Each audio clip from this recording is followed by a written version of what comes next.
Здравствуйте все! Добро пожаловать на канал Магия Песка. Старинные турецкие гаремные гадания на песке для вас. Дорогие зрители, гости канала, огромное спасибо вам за вашу подписку, за ваши лайки, за ваши хорошие добрые комментарии. Мои милые, кто делает донаты, кто помогает моему каналу, земной вам поклон. Прошу за вас высшие силы, чтобы вам послали в 1000, в миллион раз больше, чем вы помогаете мне.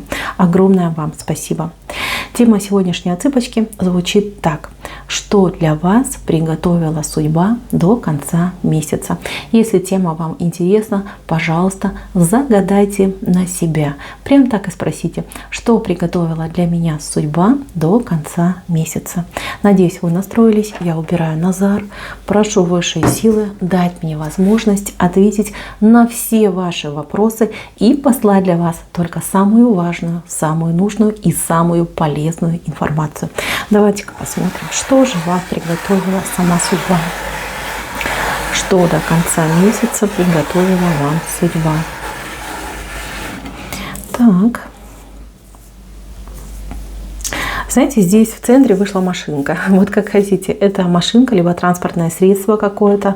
Я не могу сказать, что это большое что-то. Нет, это что-то очень компактное, очень милое и очень женское. Не знаю. Кто-то приобретет, да, либо кто-то получит в дар, либо исполнится чья-то мечта, связанная именно с транспортным средством. Это может быть как действительно автомобиль, так и, например, может быть какой-нибудь, я не знаю, там скутер, может быть байк, может быть самокат даже. Вот то, о чем мечтали, это что-то связано именно с колесами. Я не могу понять, 4 либо 2. В любом случае, это ваша мечта, и она будет реализована до конца месяца. Либо кто-то вас побалует, либо вы сами себя наконец-таки побалуете. В любом случае, этот подарок, либо эта покупка, она вам по судьбе. Она принесет вам огромное просто море удовольствия, море радости и действительно будет для вас крайне полезно. Знаете, вот кто-то, кстати, для себя может и решит пойти на курсы вождения. Может быть, вы в возрасте, может быть, вы, ну, я не знаю, там на пенсии уже, допустим, да, и вам хочется, но вы себя как будто бы отговариваете, говорите, ну как же, да, это же для молодых, что я буду. Нет, вы пойдете, потому что вас, ваша, во-первых, интуиция зовет к этому, может быть, даже сны вам снятся, что вы рулите, да, водите автомобиль, и вы знаете, очень успешно вы в этом будете. Если вы боитесь, если вы переживаете, поверьте, вы будете прекрасным водителем, вы будете прекрасно себя чувствовать в роли водителя, у вас все получится. Поэтому не сомневайтесь, вот кто переживал, кто думал об этом, кто хотел, получит, кто хотел пойти учиться, обязательно вы пойдете, будете очень успешным учеником. Ну а в будущем, конечно же, прекрасным водителем. Прям тут постучу, чтобы не сглазить даже. Дальше смотрим, что происходит у вас. На работе у кого-то либо какие-то конфликтные ситуации, либо какое-то недопонимание сложилось в коллективе с начальством, какие-то ходят разговоры, может быть, даже какие-то сплетни, пересуды, какая-то паника вот чувствуется, да, вот атмосфера на рабочем месте, вот такая, знаете, вот паникой пахнет. Если вы узнали себя, смотрите, что произойдет. Во-первых, здесь руководитель, да, либо вот начальник, либо высшее какое-то начальство, там менеджмент какой-нибудь там топовый, они специально, да, ну вот я не знаю, как панику создают среди своего же коллектива, да, среди своих же сотрудников. Там цель какая-то, знаете, ну, гадкая, какая-то подлая. То ли проблемы, может быть, у этой компании, может быть, там денег нету, либо начальник где-то что-то там накосячил, да, допустим. Но человек не желает признавать своих ошибок, человек не желает выполнять какие-то, может быть, даже свои обязательства. Может, специально пустили такой слушок, чтобы люди сами уходили, да, уходили со своего рабочего места, чтобы там не платить компенсацию при увольнении, допустим, да.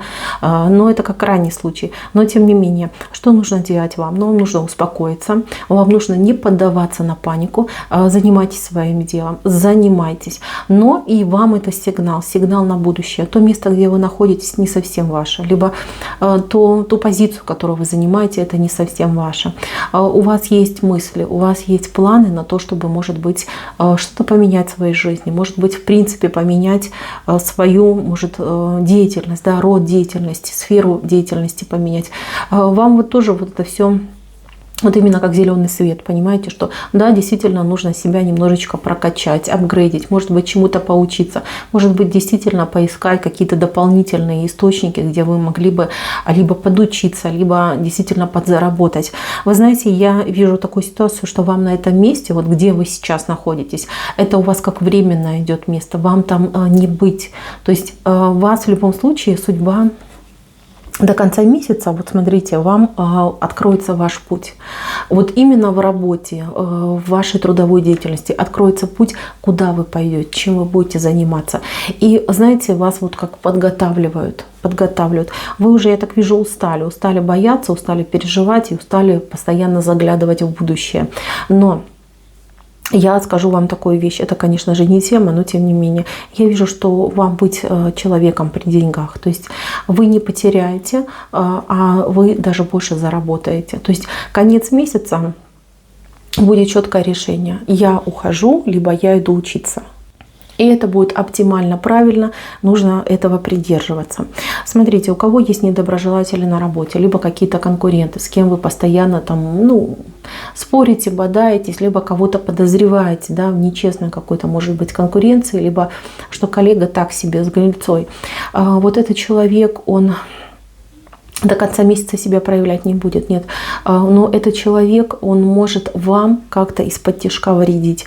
Вот прям постарайтесь, если есть возможность, конечно же, у вас, побрызгать свое рабочее место святой водичкой, либо иконочку какую-нибудь маленькую поставить, там, своего святого, либо булавочки там поприкалывать, да, если вы там сидите на стуле в офисе работаете, да, обязательно приколите булавочку. Это энергетическая защита и энергетическая блокировка идет. Да. Человек, вот все, что он там будет делать, либо пытаться делать, ему помешает вам навредить.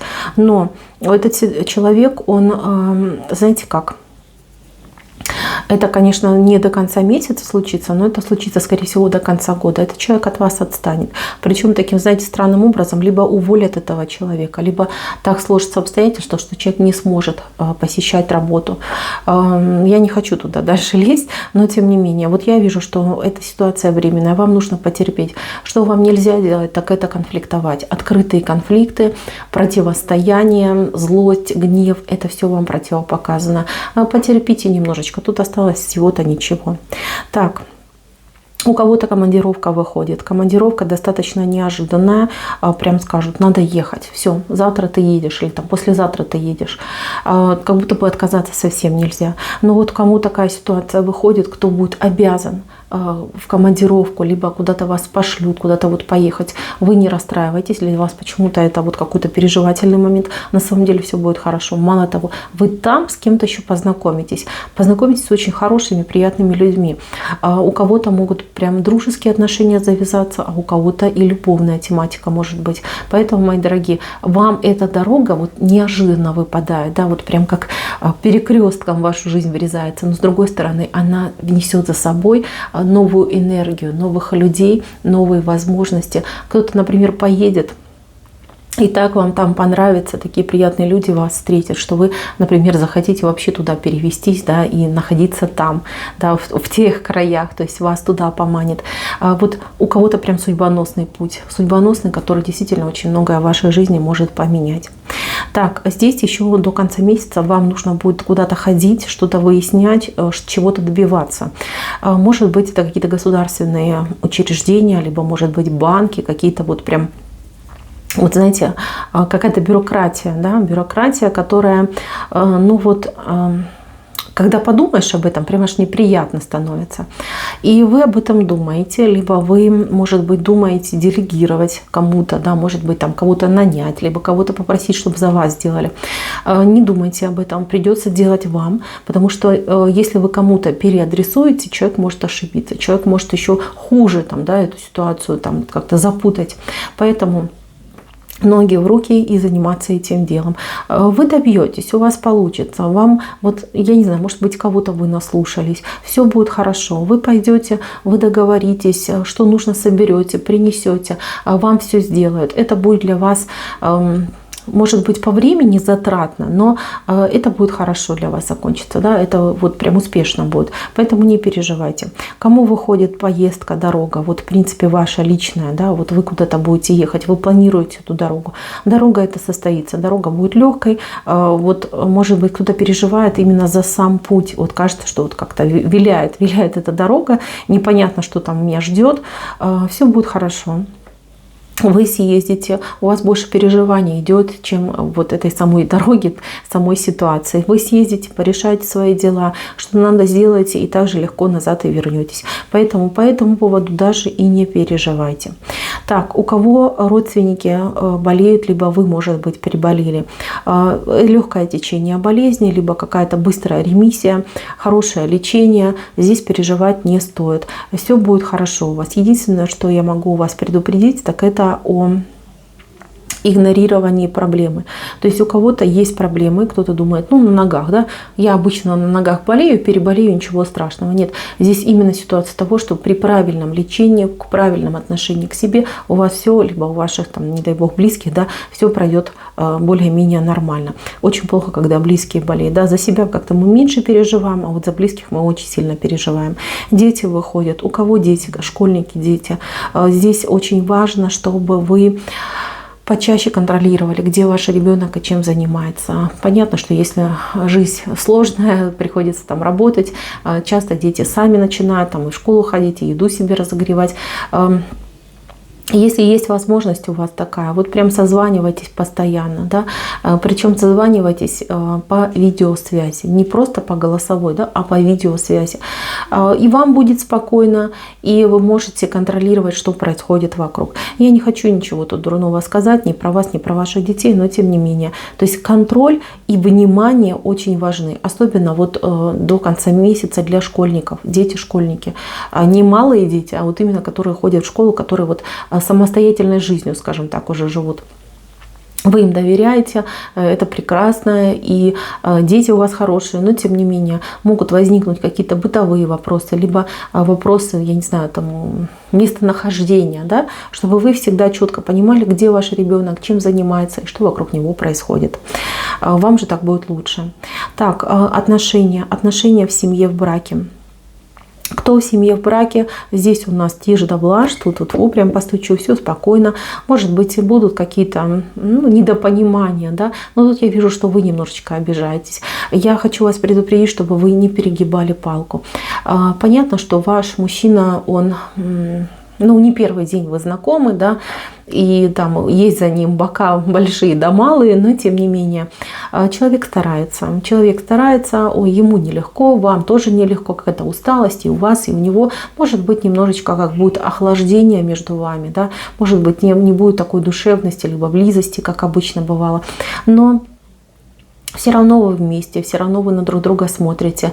Будьте более открыты к своему любимому человеку.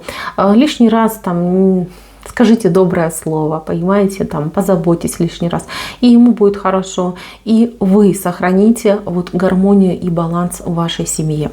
Для тех, кто встречается, для тех, кто только лишь начинает свои отношения, здесь очень важно понимать, что человек прям будет ревновать, очень будет ревновать, не давайте повода и не обижайтесь на ревность. Если ревнует, вот вы понимаете, что что-то происходит, да, вот какие-то, может быть, там черные кошечки между вами там разбегались, возьмите паузу, начните диалог, просто поговорите, все проговорите. Хочет, не хочет, просто вот принудьте этого человека к разговору. Если вы на начальных этапах точки поставите над «и», сможете договориться, ваши отношения пойдут дальше очень гладко, очень ровно, и вы быстрее, да, сойдетесь в пару, в брак. Но если вы будете игнорировать эту ситуацию, либо наоборот еще хуже обижаться на эту ситуацию, это только все может усугубить, и вы как немножечко друг от друга можете отдалиться. Да. А не нужно этого допускать. Все нужно проговаривать, а во всем нужно, все нужно обсуждать. Да. Обо всем можно договориться и свое мнение донести, и выслушать мнение своего же любимого человека. Так, у кого человек находится сейчас с вами, ну, либо в другой стране, да, либо на каком-то длительном расстоянии, вы переживаете за этого человека, чтобы не загулял, не запил, может быть, там за здоровье переживаете. Знаете, вы за него переживаете, а он ровно столько же переживает за вас. То есть здесь какое-то прям отзеркаливание идет. Все будет хорошо, мои милые, и встреча у вас будет даже раньше, чем вы там думаете либо планируете. Человек очень скучает и без вас, и без дома. Так, еще момент очень важный, который я хотела бы отметить, касается денег. Денег, которые нужно куда-то платить, куда-то вот вы относите, что-то вы будете носить, платить. Либо у кого-то кредит, либо у кого-то платежки, может быть какие-то обязательства. За что-то вы где-то понесете деньги платить. Будьте очень аккуратны. Почему? Потому что вот эти деньги, они, ну, особенно если вы общественным транспортом пользуетесь, да, чтобы никто случайно там не вытащил, да, скажем так, прямо скажем. И опять же таки, когда вы будете рассчитываться, вы прям все перепроверяете, пересчитываете, там при кассире всю сумму пересчитайте, потому что здесь какой-то момент, да, вот кто-то может ошибиться, да, вот какой-то либо ошибка, либо какое-то мошенничество. Поэтому, чтобы не случилось, я не знаю, контролируйте, снимайте на видео, там, при кассире все это делайте, да, чтобы кассир при вас все делал.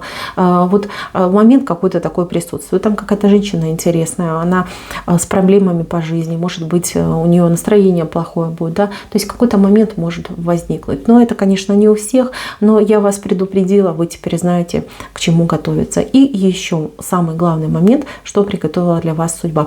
Это какой-то неожиданный приятный подарок вам придет, небольшой подарок. У кого-то может отыграться, смотрите, вот здесь маленькое животное, либо кошечка, либо собачечка, либо, может быть, даже хомячок какой-нибудь, да, что-то маленькое, интересное, пушистое. Кому-то этот подарок сам придет, на порог на ваш придет, там, да, подойдет, начнет мяукать, говоря слово «мама». Вот, а кому-то принесут. Знаете, принимайте. Вот это животное станет вашим таким близким другом, таким вот прям, знаете, отдушиной вашей. Даже если у вас все есть, и семья, и другие животные, вот это будет особенный какой-то душевный ваш дружочек. Поэтому не отказывайтесь ни в коем случае. Знаете, что сама судьба ведет к вам вот такую маленькую животиночку, маленькую душу, которая будет с вами рядом, будет бесконечно вам предана и будет вас любить. Ну, прям собой может даже для вас пожертвовать. Вот такой момент. На этом, мои дорогие, все. Спасибо всем за внимание. Всем пока-пока.